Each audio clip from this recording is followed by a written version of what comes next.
Greetings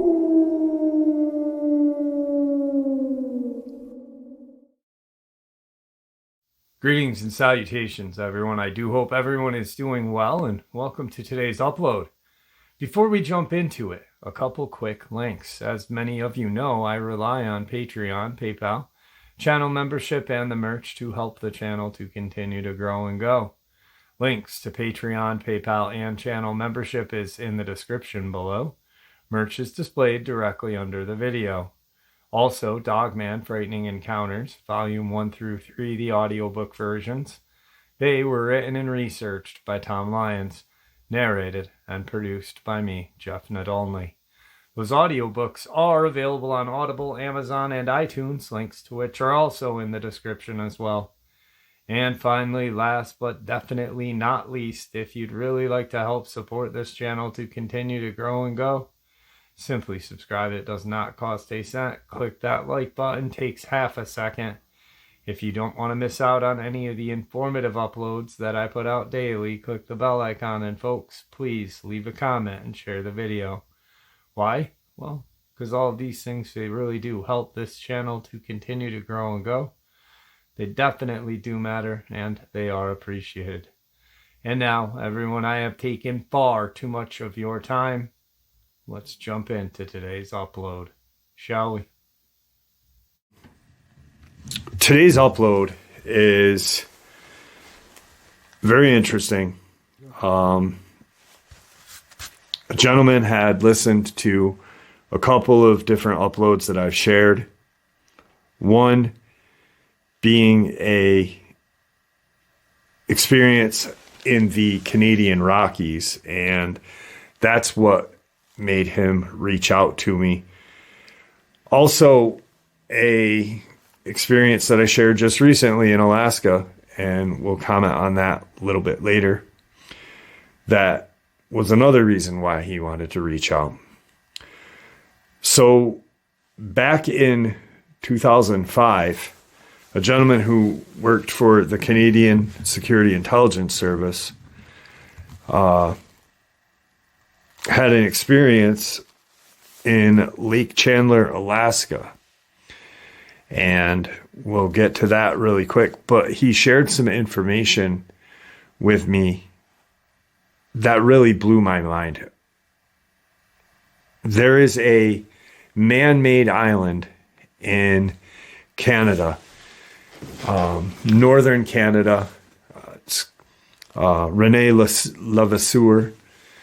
And it's a man-made island created by two rivers that formed a lake. Apparently, there is a underground military installation that is jointly operated by the Canadian and United States government, but also with the alien agenda. And they are doing a lot of genetic mutations up there. A lot of what occurred at Nightmare Hall. I've been sharing a lot about that as of late. I've been talking about William Cooper, Dulce, Phil Schneider, and such. And that's another reason why he reached out. Because on this island, Rene Levasseur, this base is situated almost dead center. Population in this island is like 92 on a good day. And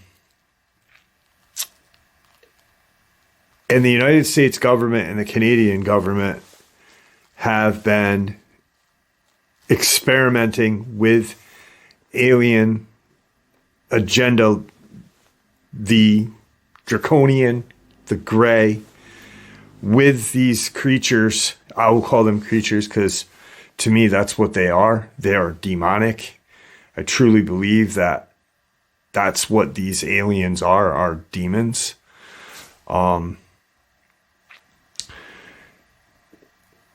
And he commented and he said, yeah, you know, they have been creating multiple humanoids with multiple arms, legs, some having multiple heads. And I kind of commented and made a joke about that kind of spoofed movie, not the Human Centipede, but the one where they turn that guy into the walrus. And he said, I don't know that movie, but what they are doing there mirrors what they did in Nightmare Hall. And that specific base is dedicated just to genetic mutations, genetic experimentations. He said that a lot of these Canadian disappearances, a lot of the missing people, mainly women and children, are brought to that location, that installation. And the government has been using, apparently, dogmen as guards for this base. He said that there has been times that the area on that island is almost overrun with these creatures that are chipped going to this location to keep it secure. Once again, this guy has worked for the Canadian Security Intelligence Service. He did show me his credentials, and he wanted to share that with me because I've talked extensively about Nightmare Hall, and there's not a lot of information out there on Nightmare Hall. I really wish that there was, and the information that you may be able to find is limited, unless it came from like Cooper, Schneider, Costello, and a few others. I would say the rest would probably be like in that lines of creepypasta, fan fiction, whatever you want to call it. But what he said was going on there was just atrocities against humanity. He had clearance to go to certain points in that facility. He said it's about 14 levels. He has only been to 4, but on the last level he was able to go to is where he saw these multiple limbed humanoids. Like they were a human at one point, and they came out of these vats that whatever is in them, whatever it may be, alien blood, it may be some kind of substance foreign to this earth, but whatever they came out of, and these things resemble, you can see that it was a human at one point, but the humanity is gone out of it. It is more or less now a monster. He said that when he saw, what he saw was it had 6 limbs. So a set of legs and 2 sets of arms with 2 heads. One head being that of a child, the other head being that of a woman, of a middle-aged woman. And the eyes were jet black on both of these heads on this creature. There was no kind of any humanity. It was a monster. It had no compassion. It had nothing. It was almost a mindless kind of killing machine. I said, well, what about the creatures or mutations? I can't even call them creatures because it's not their fault. What about the mutated stories of the women that had been kidnapped that are just now turned into like almost like a cow, a milking cow. He was not able to, he didn't see any of that, but he imagines that, judging from what he saw, that the depravity of what is going on there could very well be even worse than what happened in Nightmare Hall.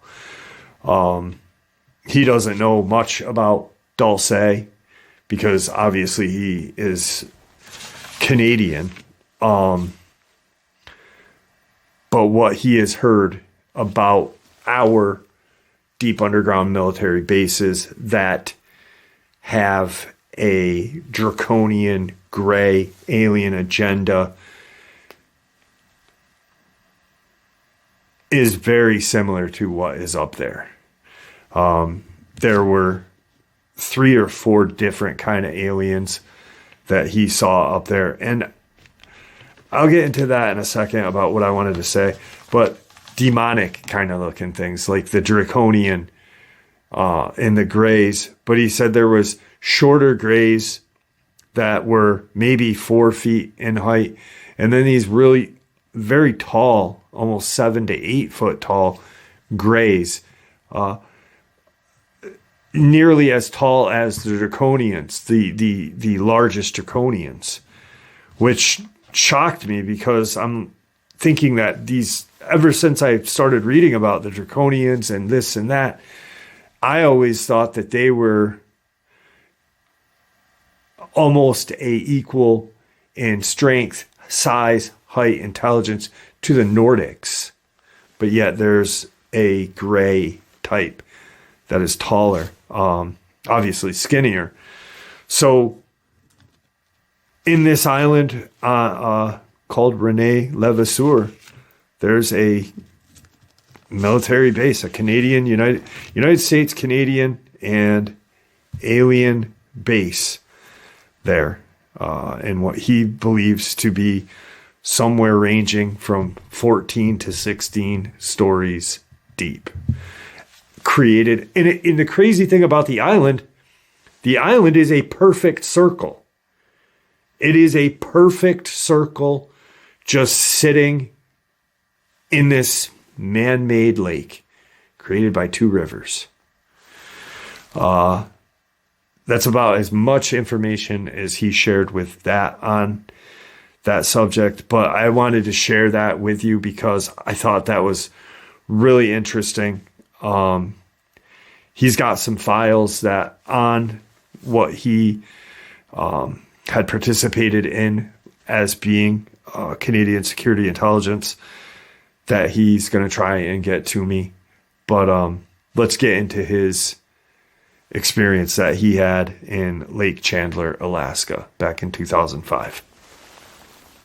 So back in 2005,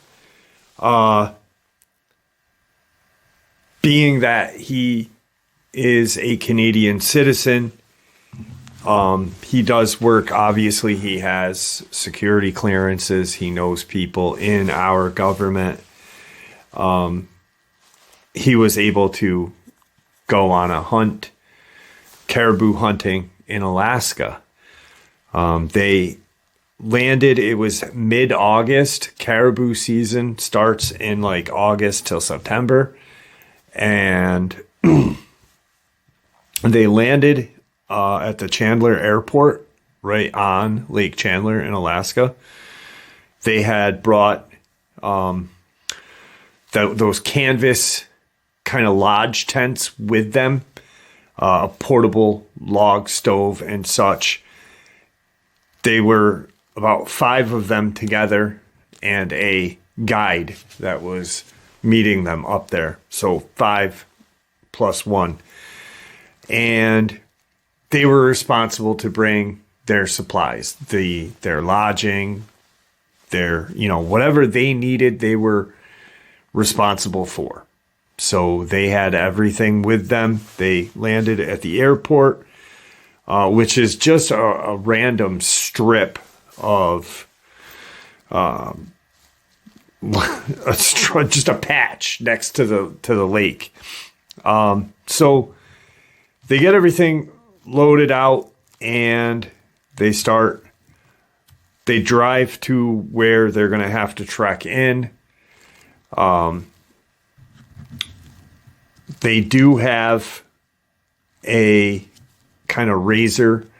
It's not a razor. It was like a John Deere kind of 6x6 or whatever the hell they are, to carry in some of their stuff. That could only make it a portion of the way of where they were going to camp. And then they'd trek back. They make treks in. So they're about 10 miles away, 10 miles deep in the brush or bush of Alaska, on the almost opposite side of the lake from where the airport is. And everything is going smoothly. They get everything set up. They're talking about the hunt. Hey, we're going to do this. We're going to do that. Yada, yada. They're getting familiar with their guide. Apparently, one or two of the guys that they were with had been up here hunting and knew the guide fairly well. So the first night was to just set up, meet, and, get established. Next day comes and they kind of scout out the area. They had a few, obviously Alaska is very strict with their hunting tags and such. So they wanted to make the best of what they could with their tags. The first day, they scout out some areas and they don't split off. So all six are kind of walking together quietly and such.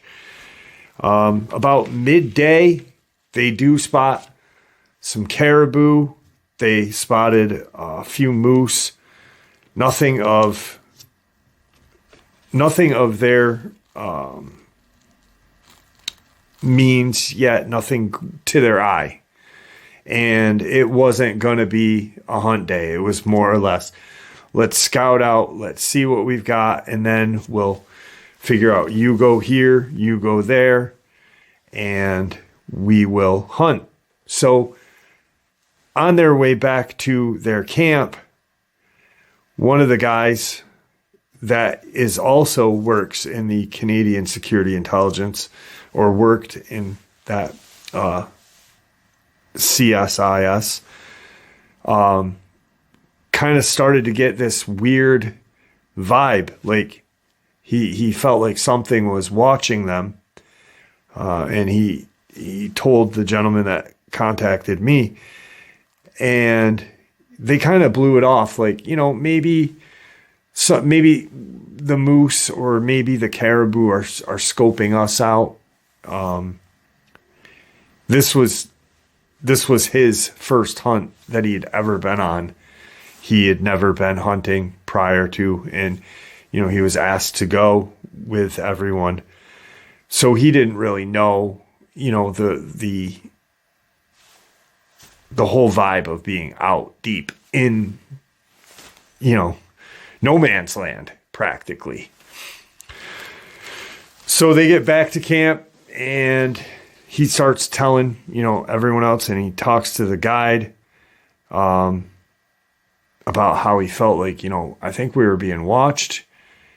And one of the guys brings up Bigfoot as a joke. And the guide says, well, that's not a joke.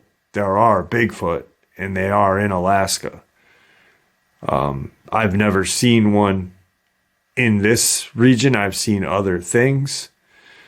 That's why it's important that, where we are and where I put you, you stay there so I know where you are.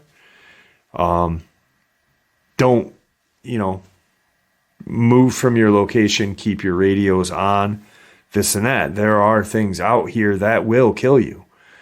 and not just talking about bear or moose, but there are some other things out here. But don't joke about Bigfoot, because there are Bigfoot and they're not a joke. That kind of sets the mood for everybody, kind of like, what the fuck is this guy on? These are intelligent, deemed themselves intelligent, men. We work for, different services of the government. What are you talking about? Wood ape running around, this guy's crazy. Is he eating mushrooms somewhere? And that night they have their dinner. It's about 7:30, 8 o'clock. They're getting ready to go to bed to get a jump on the hunt the next morning. And they hear just this loud howl that lasted for almost 45 seconds to a minute long. It was just this deep, powerful howl that they knew that this was not a wolf. They could hear by the loudness and the length of time that whatever, even if it was a wolf, it had to be huge. Because it was just kind of an explosion of this howl. The guide actually looked spooked. He said, I remember looking at everybody as they're in this canvas kind of lodge tent, and I'm looking at everybody. We've got, 2 or 3 lanterns going, the log stove's going for cooking and a little bit of heat because it's a little chilly, and thinking, why is he freaked out? He's been here, hunts here, guides here. This is kind of weird. And he notices that the guide kind of checks his pistol and, checks make sure it's loaded and puts it back. And he's just like, that's really strange. No one asked any questions though. So, cause they all thought, well, maybe it's just a big, Alaskan timber wolf. And maybe apparently they are not afraid of humans. So that's why. So they go to bed. There is, a little bit of apprehension, but once that really loud howl ends, they don't hear it again. And it sounded, far off in the distance, to not be that worried. Once again, he doesn't know Jack, because this is his first time being, hunting. Practically,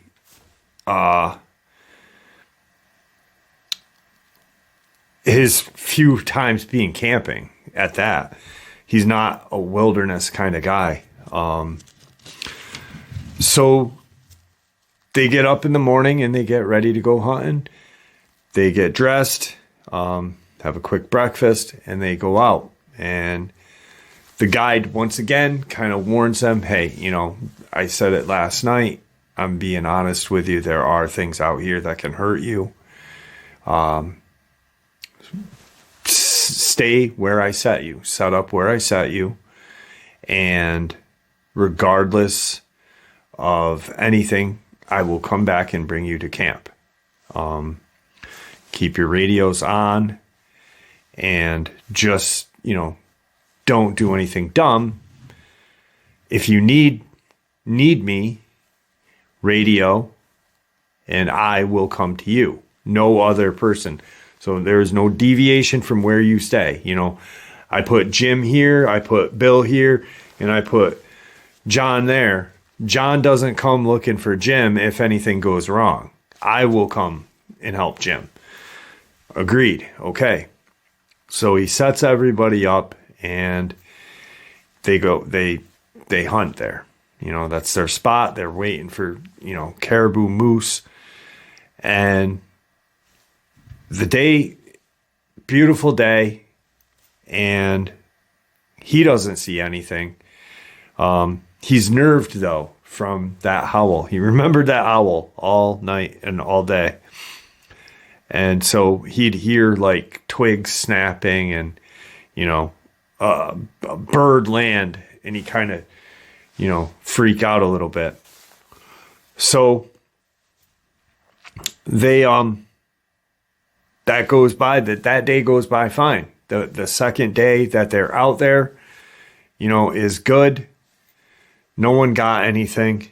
They go back to camp, and they have their dinner. They talk about, hey, the guide says, we're going to do this different now. We're going to go on this way. And, I got a different spot that I want you to try, and we'll see how this goes. We're going to trek it out a little further out. So we'll probably leave a little earlier than, today, and we'll see how this goes. They don't hear anything that second night. That's technically their third night there, but the second day hunting. Next morning they wake up and they get ready for their hunt. As they are walking out of their lodge, they notice this just real bad odor, and it's coming with the wind. It's, kind of blowing in at them. And they kind of look around for something dead. And they both are kind of looking at the guide. Now, the two Canadian security servicemen are good friends. So they're, together looking at everything and trying to figure out what the hell this smell is. The guide is kind of apprehensive a little bit. He's kind of standoffish, looking around a little, and more so than the day before. It was almost like he didn't want to go out, but he's getting paid. So they start trekking out. And he again says, almost paraphrasing it, do what I tell you to do. Do not deviate, yada, yada. And as they are walking through this section of woods, they come to a very shallow, kind of swampy area. It is moving, but it's not moving quick. It's not stagnant, but it's pretty stationary. And they see these paw prints. And one of the guys immediately comments and goes, "Holy shit, bear, look at the bear prints." And because they are a large size print, he said somewhere between 8 to 10 inches across. Just a wide kind of print. And the guide says, "Nah, that's not a bear print. That's something else. Let's get out of here, and we'll follow, where we're going to go." So now they're talking amongst themselves as the guide's leading the way. Like, what the hell did he mean? That's something else. You think is that how big these timber wolves are? Like a print like that, how big are these freaking timber wolves up here? And that's what he's thinking. He's like, what, these things get 200 pounds? Are these, the size of a large mastiff or what? And they get to where they're going to be and they start hunting. You know, he sets everybody up and he pairs them off. He said, all right, you're going to be here. You're going to be here. And I know we talked about what we were going to do last night, but because of the prints out there and, you know, the animal that came from, I'm going to pair you guys off and we'll check in on each other once every hour. I'll radio in to you and this and that. So now there's 3 pair. The guide with one guy and the other 2 and the 2 Canadian security forces there. So they're sitting there and they're talking amongst themselves like, you know, was that, you know, they're convinced that these timber wolves up there are the size of a bear. They hear a rifle report and then they hear another one and then they hear another one. They hear a total of 6 shots and they're kind of like, shit, someone got something. Should we go? Let's radio in, you know, to see if we can help. I want to get something, you know, the excitement is there.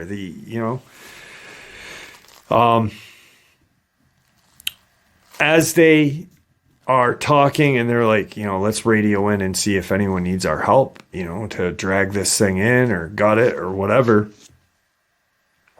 The guide radios to everyone and just says, listen, I need you guys to come to our location. This is, you know, where we are going to be. I'm going to give you the coordinates. Just follow everything that I told you to be and told you where, you know, I've marked the area where they're going to be. That's why they went scouting. That's why they scouted the area out so they kind of would know where to go. They start their trek and they hear another 2 more reports, 2 more shots, almost consecutive. But they could tell that it wasn't, these 2 didn't come from the same rifle. So it was 1 shot, different rifle, another shot, different rifle. And as they radio in this time, they're like, we are close. We can hear you. Are you, you know, what's going on? The guide says, you know, let me know, you know, XYZ where you are so I can meet you. We got to get back to camp. They kind of sit, okay, we are here. We are, you know, we're where you told us to be. We're trying to find you. We haven't seen the other group. The other group radios in. We're about a half a mile from you. What should we do? And then the guide says, all right, start walking kind of in a V pattern to meet. We'll all meet at a point.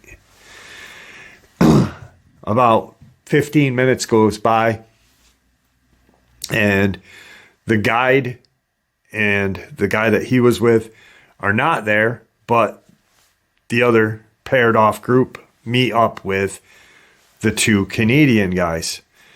And they're like, what the hell is going on? You know,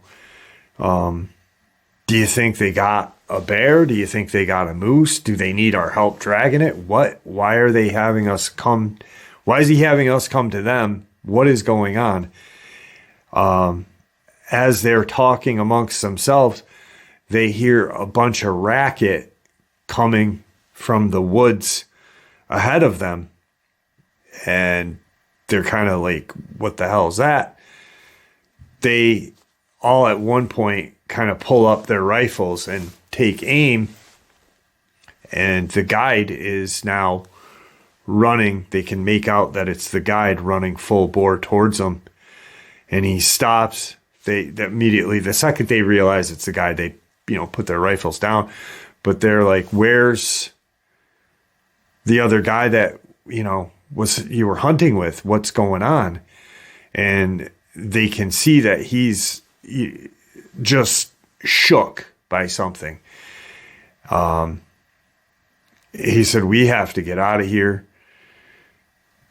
Yeah, we got to get to a radio that can actually get get a call out to Fairbanks or wherever, because, our radios that we have don't have that power. We got to get back to camp. And they're like, where's our friend? Where's the guy that we came in with? And he just says, he got attacked. We need to go. We need to go now. So, they're kind of confused, because this is everything that this guide said not to do. And he's going against what he said, I will come to you. Now he's having them come to him, and we will all leave together. So at this point, they are kind of questioning the guide. Like, why are we doing everything that you told us not to do? One of the guys that's in the other group, in that group of two, had, obviously these 5 guys have kind of bonded. The only 2 that knew each other were the 2 guys from the Canadian Security Intelligence Service. The other 3 didn't know anyone from Jack, but on their flight in camp, at camp talking, the one guy says, listen, I'm a Marine. We don't leave men behind, and we most certainly don't leave another Marine behind. And the guy that you had with you is a Marine. They're obviously Marines. Once you're a Marine, you're always a Marine. They're not active duty, but that mentality, where is the guy that you were with? I'm not leaving him behind. Where is he? Let's go get him now. As they're, addressing the guide, like, they're really kind of questioning his authority now. Like, get us out of here, but where's our buddy? They hear a report, and they look at the guide, and they say, he's still alive. You said that he was attacked. Why would you leave him behind? And they kind of all look at the guide and say, bring us to where you were so we can get this guy out of here. We're not leaving him. He just fired a round. He either fired it to one, let us know that he's still alive and let us know where he is, or there is something still there. And what the hell is attacking this guy? Is it a bear? What is it? At that point, they get the guide to go back, and they start walking. The guide then looks at everyone and says, in the next couple of minutes, we're going to be to where we were. I don't know if whatever attacked us is still there, but I'm going to tell you right now that everyone be ready to shoot. And if he is dead or if he is alive, either or, he's going to be in bad shape. I told you that there are things out here that kind of are equivalent to Bigfoot and possibly even nastier. What is out here right now is very similar to a werewolf, a rougarou. He didn't say Dogman. He just said, there are monsters out here. And the guide's got the radio. So the guy that they're looking for doesn't have a radio. So the Marine yells something like whatever, kind of a Marine yell. And once again, the guy that's in the Canadian Security Intelligence is, he's not a Marine. He never was. So he doesn't know what was said, but he just knows that it sounded like something like a sound off. And he hears the response. He gets a response like seconds. And it's not far. And, once again, that Marine looks at the guide like, kind of shakes his head. And at one point, he thought that the guide was not coming out because that's how pissed off the Marine was that he left. One, another hunter, but two, a Marine out there just took off running. They get out into this small clearing and they see the guy lying there. He's against a tree. His leg is bleeding and it looks like he'd gotten mauled. His upper portion is good. There's no blood on his face, his chest. It's just his one leg looks like it had just like been put in a wood chipper.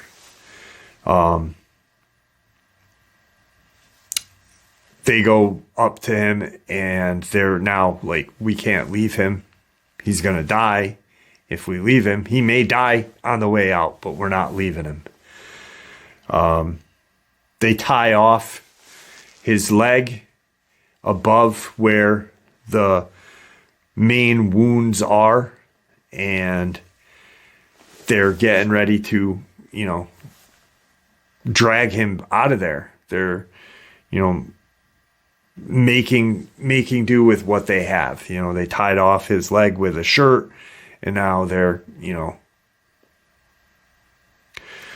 so they make kind of like this makeshift carry thing for the guy.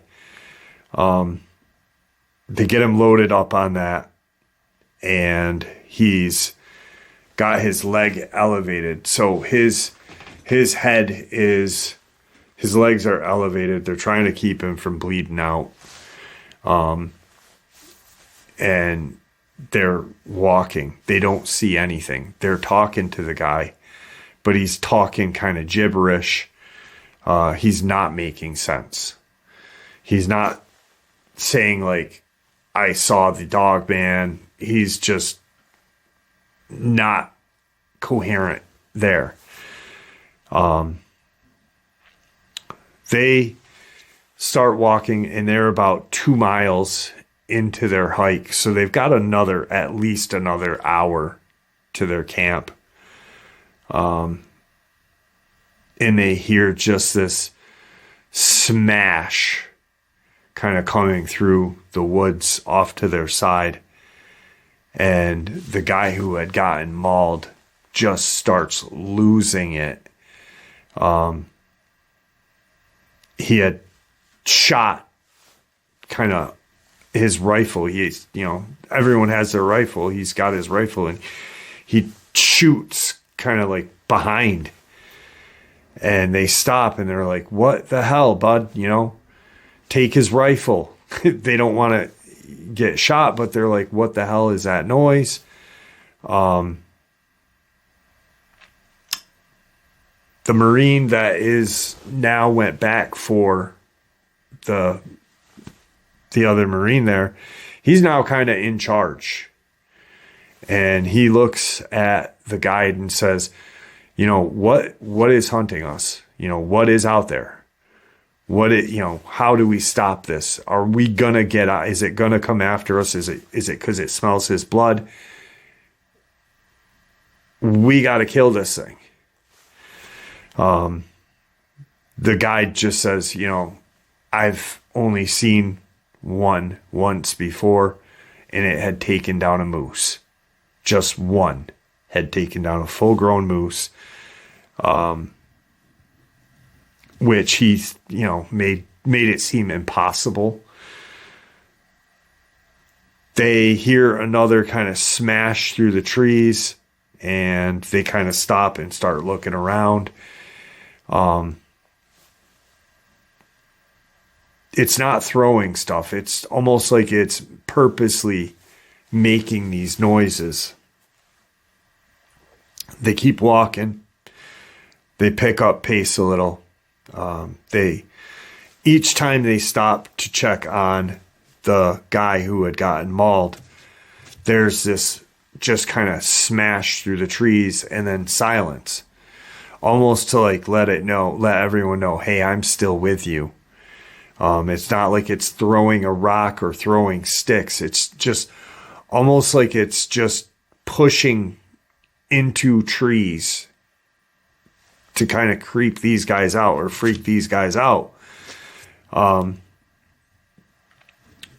So they get about nearly to camp.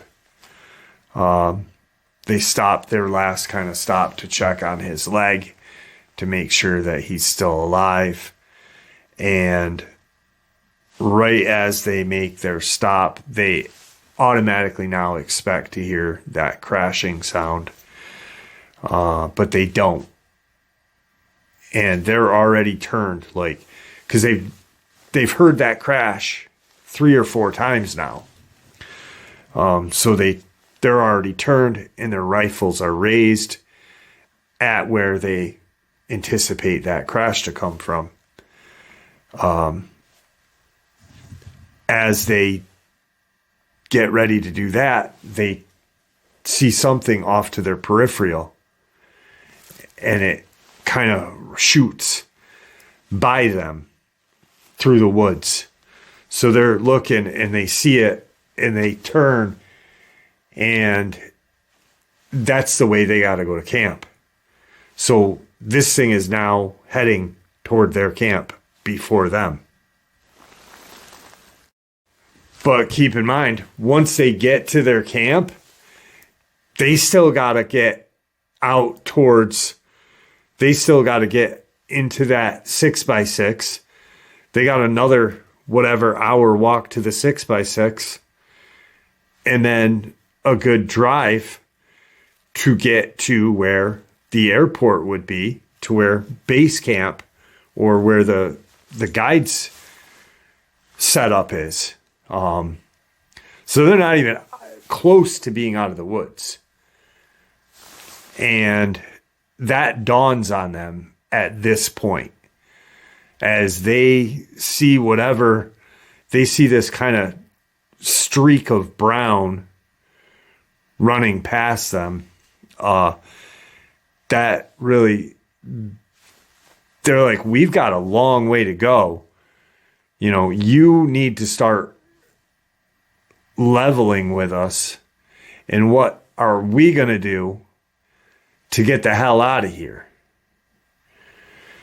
The guide is just like, the only thing I can ever say, I've only seen once it take down a full-grown bull moose. All I know is that I've heard stories from, the native Alaskan tribes that they've been killed, they can die. So the best thing I can say is when and if it comes to attack us, that we all shoot it. So they get to their camp and they check his leg. They don't see anything. They, did a quick perimeter search with their eyes just to make sure. One at a time goes into the camp to get whatever and to get more first aid for his leg. They do another tie on his leg, another real tight tourniquet now because they have rope. And he thinks that they used, actually, he commented on this. This was the interesting thing. He said, I think what saved his life was yes, we did tie it off, but when we got back to camp, we used a bungee cord. And that bungee cord,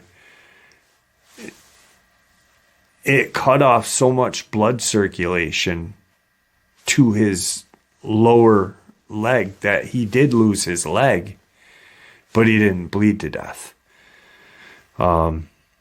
He said, I don't know if he would have lost his leg if we hadn't used that bungee cord, or if it was because of the bungee cord being so tight. You know, he would have died if they didn't, but you know, that stuck with him a lot, because he's like, did this guy lose his leg because of us and the tourniquet we made with this bungee cord? Because it was so tight, it was practically cutting into his skin, but it stopped him from bleeding out. So they now have better, you know, equipment to make a better kind of sled thing to tow him out. What they did was they took a cot and kind of snapped the top part of the cot off, put him on that, and secured him. And one guy on one side, one guy on the other, you know, 4 guys on that, and we're getting him out of here. The guide's going to lead the way out. If we run into this creature, by the time we get to that 6x6, we'll put him down and we'll attack and address that situation. But as for right now, the guide is the lead. So they start hiking out, and at this point they got another 45 minutes to get to, you know, where that 6x6 is parked. And they get to it. No sign of this creature that's stalking them. No out of the peripheral, no crashing. They get to the 6x6. They get him loaded in the back. Everything, all their equipment's left behind. So they got him in the back. Everyone is loaded up and they're driving out. And they've got a ride in front of them. Well, they didn't see anything on the way out, walking out, but they did when they got in that 6x6, and I'm probably about a half an hour into their drive. They're driving, and this thing is standing dead set in the middle of this trail, this whatever road trail. And what they see is this just dark brown, almost black, but they can tell that it's brown from the sun and how the sun is hitting its fur.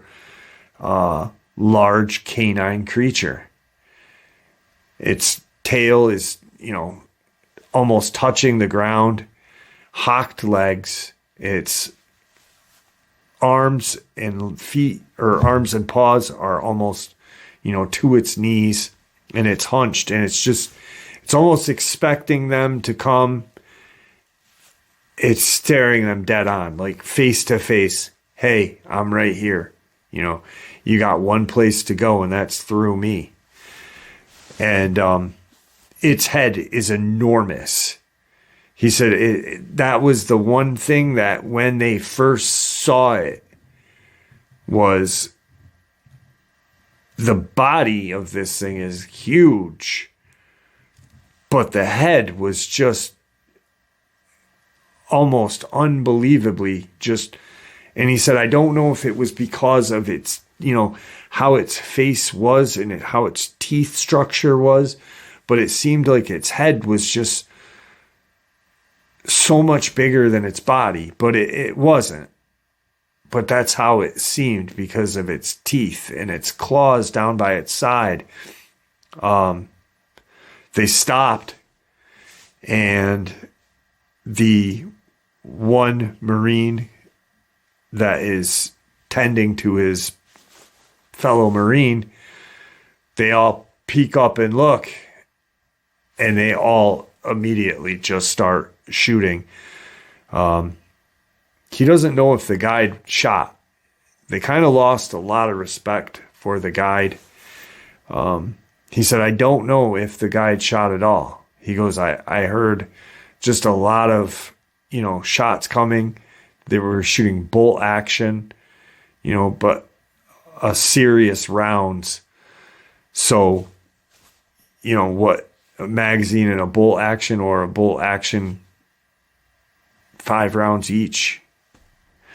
So they said they shot about, 10 rounds into this thing. It did try to move, avoid getting shot, because it was charging at them. The first shot that was made, it actually started to run at them, and the thing drops. Now, the Marine that had tended to his fellow Marine jumps out of the back of the John Deere thing, 6x6, and he goes over to look at this thing, the Dogman, and at that point, when he's out of the 6x6, the guide actually engages the drive, almost like he's going to drive away from and leave this guy here with, like, he's still in, freak out mode.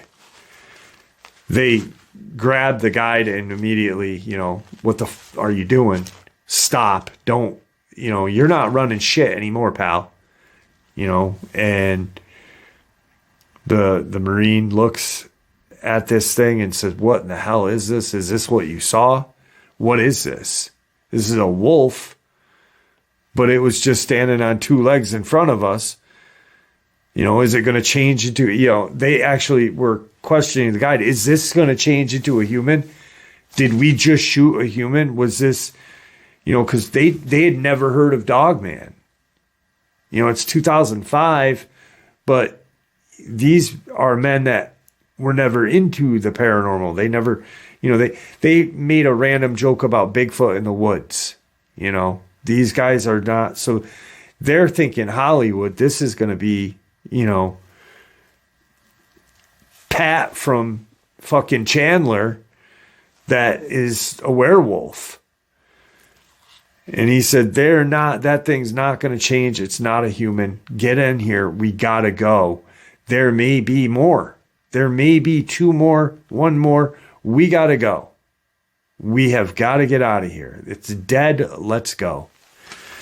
They get to the guide's kind of cabin / office.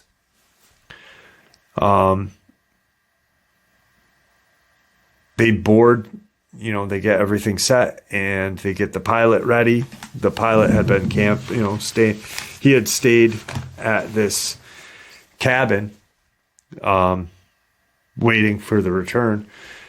And they get in the plane and they fly out to Fairbanks. So they land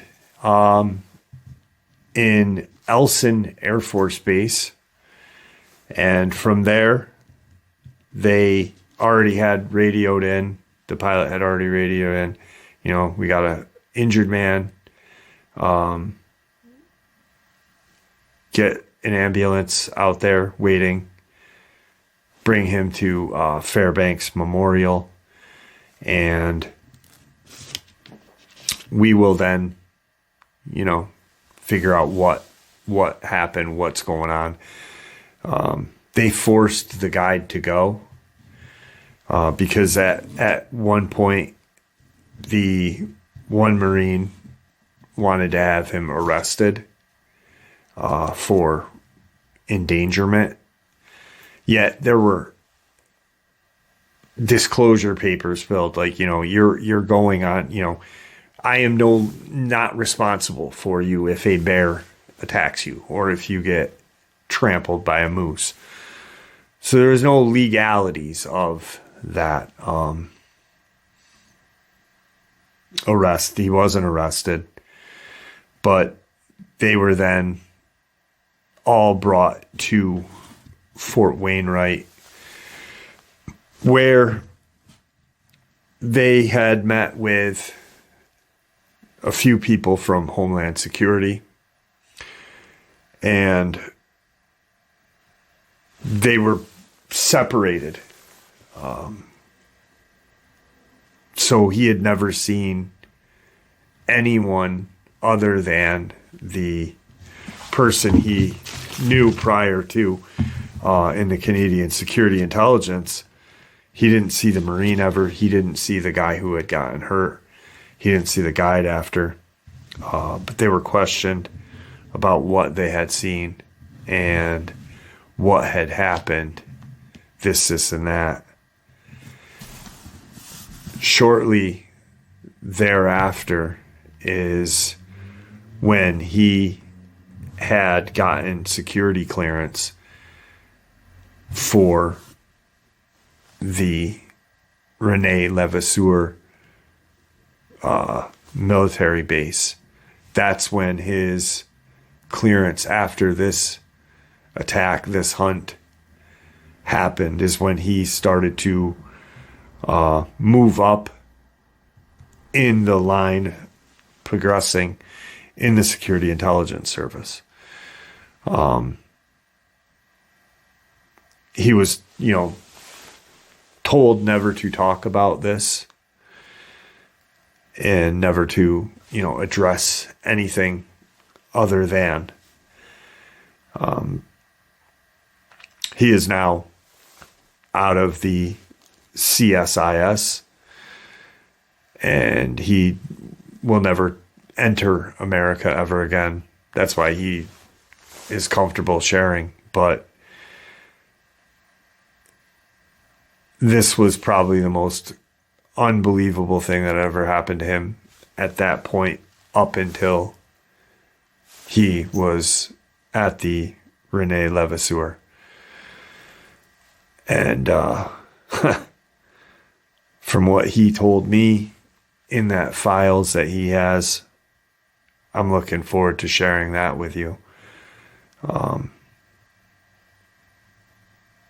He said that when he saw that six-legged humanoid that he knew was a human, not some kind of alien creature, but he knew it was some sort of, mutation created by his government, our government, and this alien agenda. But when he saw it, he said the fear, the apprehension was 10 times worse than seeing that Dogman. And that, my friends, is absolutely a crime against humanity. So that was his experience. He said within the next couple of days to expect more information about the Rene Levasseur military base there, the deep underground military base.